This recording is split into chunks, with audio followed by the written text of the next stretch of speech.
अस्सलाम वालेकुम।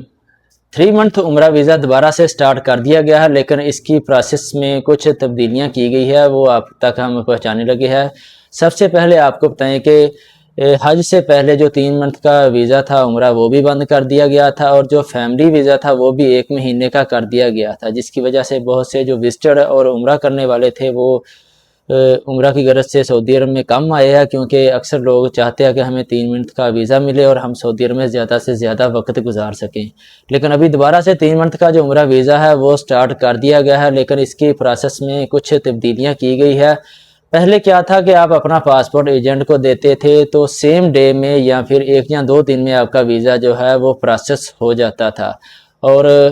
उसकी फ़ीस जो तकरीबन 1600-1700 रियाल तक कर दी गई थी, लेकिन इसमें अभी फ़ीस भी कम कर दी गई है, तकरीबन 1000 रियाल तक 3 मंथ का वीज़े की फ़ीस कर दी गई है। लेकिन अगर आप 3 मंथ का वीज़ा लेना चाहते हो तो सऊदी अरब में अगर आपका कोई भाई या फिर कोई दोस्त है तो वो ही आपको ये वीज़ा फराहम कर सकता है। वीज़ा तो ट्रैवल एजेंट ने ही आपको प्रोसेस करके देना है, लेकिन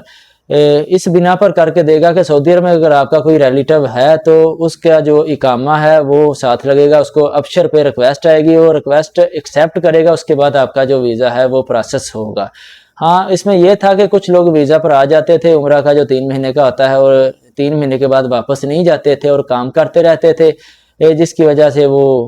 अनलीगल बाद में हो जाते थे। लेकिन अगर आप सऊदी अरब में आ जाते हो और आप 3 मंथ के अंदर वापस नहीं जाते तो जो आपको जुर्माना होगा वो जिसने आपको वीज़ा फराहम किया था, जिसने आपकी रिक्वेस्ट एक्सेप्ट की थी, उसके अबशर पर शो हो जाएगा, उसके इकामे पर शो हो जाएगा, तो उसका इकामा भी रीन्यू नहीं हो सकता। तो इसलिए गुजारिश है कि अगर आपने किसी को उम्रा वीज़ा पर बुलाना है तो ऐसे बंदे को बुलाएं जो कि 3 मंथ के अंदर अंदर वापस जाए। अगर वो वापस ना गया तो कल को आपके लिए भी परेशानी का सामना करना पड़ेगा।